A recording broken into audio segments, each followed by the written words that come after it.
Մայդանի հետ համերաշխության հայկական կոմիտեն դատապարտում է Հայաստանի իշխանությունների լռությունը ռուս-ուկրաինական վերջին զարգացումների շուրջ։ Պաշտոնական Երևանը դեռ ձեռնպահ է այս իրադարձությունների վերաբերյալ որևէ մեկնաբանությունից, հիմնավորելով, որ Հայաստանի դեսպանը Կիևում ուշադիր հետևում է զարգացումներին։ Տարածած հայտարարության մեջ Մայդանին համերաշխություն հայտնող կոմիտեն ոչ արժանապատիվ է որակում լռությունը Ուկրաինայի դեմ Ռուսաստանի ագրեսիայի շուրջ։ Կոմիտեի ներկայացուցիչ Ընդդիմադիր Դավիթ Շահնազարյանը այսօր լրագրողների հետ հանդիպմանը մեր հարցինի պատասխան համոզմունք հայտնեց, որ Ռուսաստանը Հայաստանի իշխանությունների վրա լուրջ ճնշում է գործադրում այս հարցում։ Այսօր Ռուսաստանի այս դիրքորոշումը ամբողջ աշխարհում որևէ երկիր չկա, որ պաշտպանի։ Պուտինը փորձեց Բելարուսի նախագահի հետ խորհրդակցել, փորձելով կորզել նրանից պաշտպանություն, նույնը Ղազախստանի նախագահի հետ։ Կարծում եմ, որ հիմա Ռուսաստանի կողմից Հայաստանի իշխանությունները ներկա ենթարկվում է բավական լուրջ ճնշման, որպեսզի արտահայտվեն։ Հուսանք, որ գոնե կարողանա պահպանել այս լռությունը, թեև երաշխիք չունենք։ Գոնե այս ոչ արժանապատիվ լռությունը, որ մինչև այսօր ցուցաբերում են Հայաստանի իշխանությունները, հուսանք, որ դա կարողանա պահպանել։ Մեր հաջորդ հարցին, թե արդյոք Հայաստանը որպես հավաքական անվտանգության պայմանագրի կազմակերպության անդամ երկիր ստիպված չի լինելու ներգրավվել այդ գործողություններում, հաշվի առնելով ստանձնած պարտավորությունները, Դավիթ Շահնազարյանը պատասխանեց, որ ՀԱՊԿ անդամների պարտավորությունները ուժի մեջ են անդամ երկրներից որևէ մեկի հարձակման ենթարկվելու դեպքում, իսկ Ռուսաստանը հարձակման չի ենթարկվել։ Չնայած Ռուսաստանի հետ երբ գործ ունենք, այդ պարտավորությունները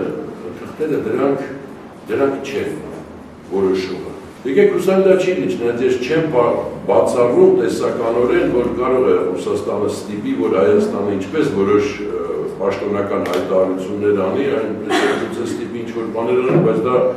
կբերի Հայաստանում շատ լուրջ ընդվզումների կարծում եմ։ Հուսանք, որ Հայաստանի իշխանությունները գոնե այդքան խելամտություն կունենան, որպեսզի նման ճնշումների փորձեն դիմադրել եւ գոնե այն լռությունը, որ այսօր կա, կարողանան պահպանել, ֆոտոգրաֆես են Լեոպոլդ կապու կեցվածք էլի, դավայցի շուստերուշներ, այդքանով սահմանապատել։ Լռությունը գոյություն չունենալու ապացույց է, մեզ փոխանցեց կոմիտեի ներկայացուցիչներից Լևոն Բարսեղյանը։ Իշխանությունների որակների հաշվի առնելով բացարձակ օրինաչափ լռություն է։ Ինչպիսի իշխանություն է, այնպիսին էլ իսկ քաղաքական վարքն է։ Հիշեք ռուս-ֆրանսիական պատերազմի օրերին Սերժ Սարգսյանը համարյա ուզում վերադառնալ Չինաստանի օլիմպիադայից Պեկինի։ Նույնիսկ սա է, սպասում եք այն ախտերը ինչ կանի, ինքը ինչպես հարմարվի Վլադիմիր Պուտինի վարքին էլի։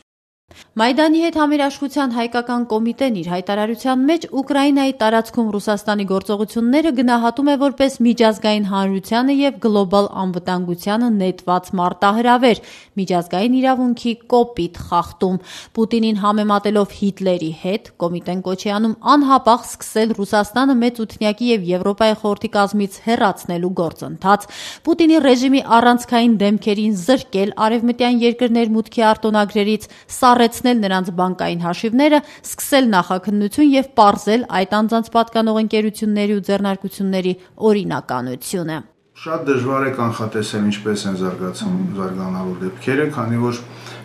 անկանխատեսելի է Ռուսաստանի ղեկավարության, ասենք, վճռականությունը գնալ մինչև վերջ։ Եվ անհասկանալի է, թե ինչքանով պատրաստ են նույն adekvat համարժեք ձևով արձագանքել նաև արևմտյան լիդերները, որտեղ